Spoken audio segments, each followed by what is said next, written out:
On the morning of April 4th, 2024, a beachgoer walking along Bradford Beach on the shore of Lake Michigan in Milwaukee, Wisconsin, found something in the sand that did not belong there. They called 911. Milwaukee police responded, and what they found at that beach set off one of the most disturbing criminal investigations the city had seen in years. What they found was a human hand. Within hours, investigators were trying to answer a question that would consume the next several days. Whose hand was it? How did it get to a public beach on the shore of Lake Michigan? And where was the rest of the person it belonged to? The answer to all of those questions would lead police to a 19-year-old girl named Sade Robinson and to the man she had met on Tinder 6 days earlier for what was supposed to be a first date. This is what happened. Sade Robinson was 19 years old. She had grown up in the Milwaukee area, and by the spring of 2024, she was doing what a lot of young people her age do, working, spending time with family and friends, living her life, and yes, using dating apps. She was young, and she was social, and she had her whole life in front of her. The people who knew her described her as warm and full of energy. She was the kind of person whose presence was felt when she was in a room and whose absence would be impossible to ignore. In late March or early April 2024, Sade matched with a man named Maxwell Anderson on Tinder. Anderson was in his 30s, significantly older than Sade. He presented himself as someone worth meeting. They made plans. On the night of March 29, 2024, Sade Robinson went on a first date with Maxwell Anderson. She was never seen alive again. When Sade stopped responding to messages and calls from her family and friends in the days that followed, the people closest to her immediately knew something was wrong. Sade was not the kind of person who went quiet. She was not the kind of person who disappeared without a word. By early April, a missing persons report had been filed with Milwaukee police. Investigators had a name, Maxwell Anderson, because the people in Sade's life knew she had been going on a date that night, and some of them knew who she was meeting. Then, on April 4th, the hand was found at Bradford Beach. Forensic analysis quickly confirmed that the hand belonged to Sade Robinson. A missing girl, a Tinder date, and human remains washing up on the shore of Lake Michigan. Milwaukee investigators now understood they were not working a missing persons case anymore.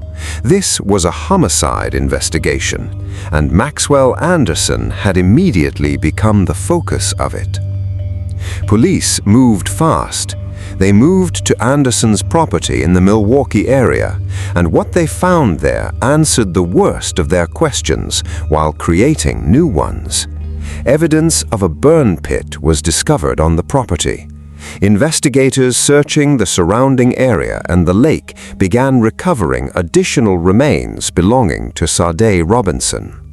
The full picture of what had happened to her body after her death began to emerge through the forensic evidence. It was a picture that was deeply, deeply disturbing. Maxwell Anderson was taken into custody. He was charged with first-degree intentional homicide and mutilation of a corpse. Those two charges together told a story that required no additional explanation about the severity of what prosecutors believed he had done. But here is where this case becomes more than just a sequence of horrible events, because investigators and the public were now asking the question that has no clean answer. How does a 19-year-old girl go on a first date with a man she met on a phone app and end up here? What happened that night? Who was Maxwell Anderson really?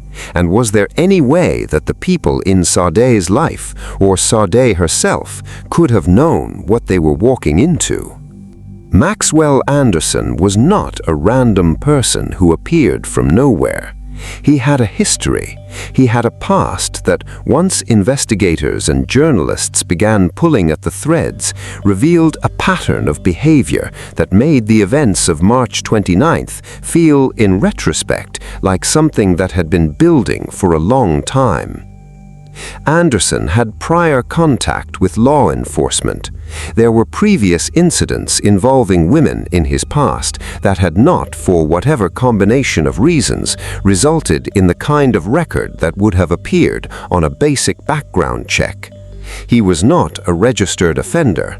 He had no conviction that would have shown up in the kind of search an ordinary person might do before a date.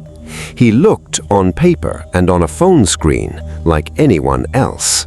That is one of the most disturbing realities that the Sade Robinson case places in front of the public. The screening tools that most people use when they meet someone from a dating app, a quick look at a profile, maybe some conversation, maybe a reverse image search, are not built to catch what Maxwell Anderson was. They are not built to surface behavioral history that never resulted in formal charges. They are not built to identify men who have had prior concerning interactions with women, but who have, for whatever reason, never been held legally accountable for them. Sade Robinson did what millions of young people do every single week. She used a mainstream app. She made plans to meet someone. She showed up, and she never came home.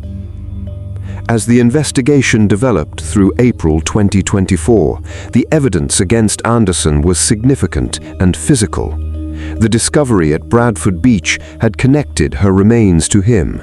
The burn pit on his property was part of the forensic picture that prosecutors were assembling. The fact that Sade had been with Anderson on the night she disappeared was documented through phone data and the accounts of people who knew about the date in advance. The case against him was being built on multiple layers of physical and digital evidence simultaneously. The case went national.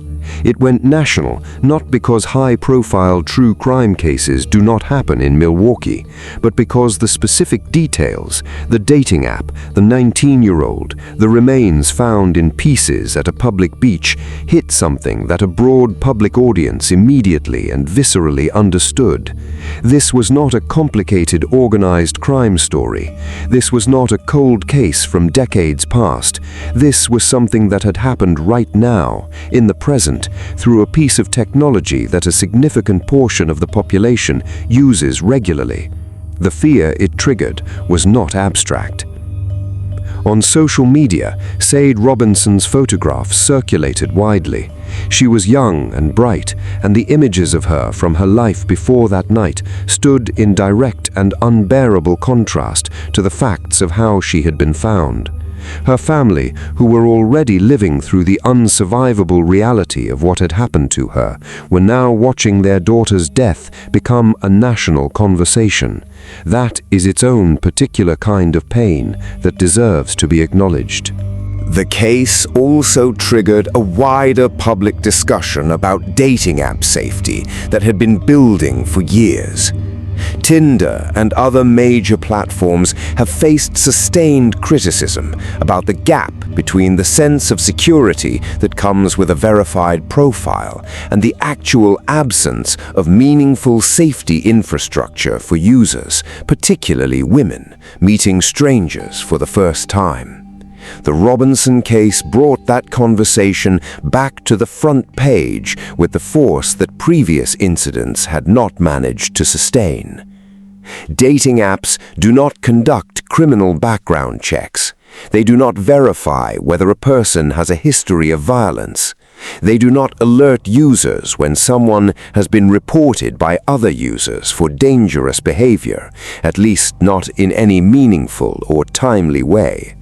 A profile is a collection of photographs and a short biography, and whatever the person choosing to create it decides to include. That is the entire vetting process before two strangers agree to meet in a physical location. Maxwell Anderson had a profile. He had photographs. He had presumably enough of a presence on that platform to match with Sade Robinson and make a date. As of 2024, Maxwell Anderson faced charges that could result in life imprisonment. The legal process moved forward through the Milwaukee County court system. The physical evidence recovered across multiple locations gave prosecutors a substantial foundation for their case.